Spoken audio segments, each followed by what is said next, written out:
नागपूर जिल्ह्याच्या रामटेक तहसील अंतर्गत मनसर नागपूर जबलपूर राष्ट्रीय महामार्गावरील मनसर ते आमडी फाटा या 3 किलोमीटरच्या अंतरावर वाहतूक कोंडीनं भीषण रूप धारण केलंय।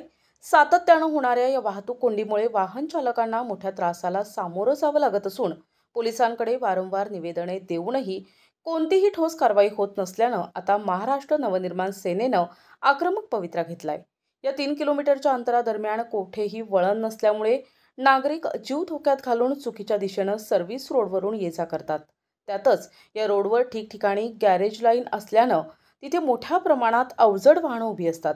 त्यामुळे वाहतुकीची समस्या अधिकच जटिल बनते। या गंभीर समस्येकडे पोलीस प्रशासन सातत्यानं दुर्लक्ष करत असल्याचा आरोप मनसेने केला आहे।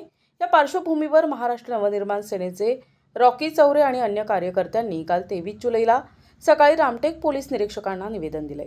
या निवेदनात त्यांनी या समस्येवर तातडीनं कारवाई करण्याची मागणी केली आहे। जर योग्य कारवाई करण्यात आली नाही तर मनसे आपल्या मनसे स्टाईलनं कारवाई करणार असल्याचा स्पष्ट इशारा देण्यात आलाय। जिल्हा अध्यक्ष शेखर दुंडे यांच्या मार्गदर्शनाखाली आणि मनसैनिक रॉकी चौरे यांच्या नेतृत्वात हे निवेदन देण्यात आलंय। यावेळी रामटेक पोलीस अध्यक्ष मनोहर भगत, रामटेक विधानसभा सचिव सूरज दुंडे, मनसैनिक आशिष बोरीकर, विकी धुर्वे, सौरभ सावकार, हर्ष ढगे, रणजित भिवकडे, शशांक मलाघरे, मंगेश माहुले तसेच इतर मनसे सैनिक मोठ्या संख्येनं उपस्थित होते। मी रॉकी चौरे मनसैनिक। आम्ही गेल्या काही वर्षापासून आमच्या मनसरमध्ये काही वर्षा पहिले उड्डाणपूल बनलेला आहे। त्या उड्डाणपूलमुळे मनसर ते आंबडी फाट्यापर्यंत एकही मधात वळण नाही आहे। त्यामुळे काय होते की मधामध्ये जेवढी गाव येतात ते रॉंग साईडनी येणं जाणं करतात आणि त्या येणं जाणं करणाऱ्या रोडमध्ये गॅरेज लाईन आहे। त्या गॅरेज लाईनमध्ये मोठे भारी मोटार आहेत ते त्या अर्ध्या रस्त्यामध्ये उभे असतात। रस्त्याची जेवढी रुंदी आहे त्याच्या रुंदीपेक्षा अर्ध्यापेक्षा जास्त ते मोठ्या गाड्या उभ्या असतात।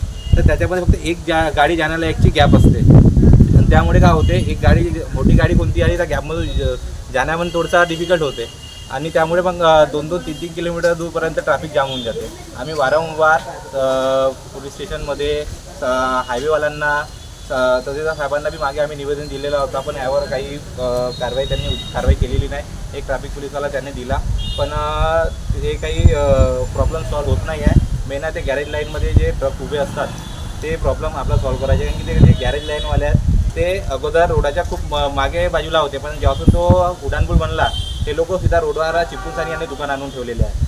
आता यांच्यावर अतिक्रमण करून काय करतात ते यांनी केलं पाहिजे आणि जे रोडावर आता त्यांच्या गॅरेजमुळे जे रोडावर ट्रक वगैरे उभे असतात यांना लवकरात लवकर त्वरित हटवलं पाहिजे किंवा अगर यांनी हटवलंच नाही, लवकरात लवकर कारवाई नाही केली तर मग आम्ही महाराष्ट्र नवनिर्माण सेना हे सक्षम आहे कारवाई करण्यासाठी। आम्ही मग मुद्दा आमच्या हातात घेऊ आणि आमच्या हातात घेतल्यानंतर मनसे स्टाईलमध्ये मग त्यांना जो दणका द्यायचा आहे त्या ट्रकवाल्यांना या गॅरेजवाल्यांना मग आम्ही तो देऊ आपल्या पद्धतीनं। त्याच्या संपूर्ण मग जबाबदार पोलीस प्रशासन राहील, कारण की आम्ही वारंवार आपण निवेदन दिलेलं आहे पण यावर काही उपाययोजना हे लोक करत नाही आहे। प्रतिनिधी अजय मेहरकुळे, NTV न्यूज मराठी, रामटेक, नागपूर।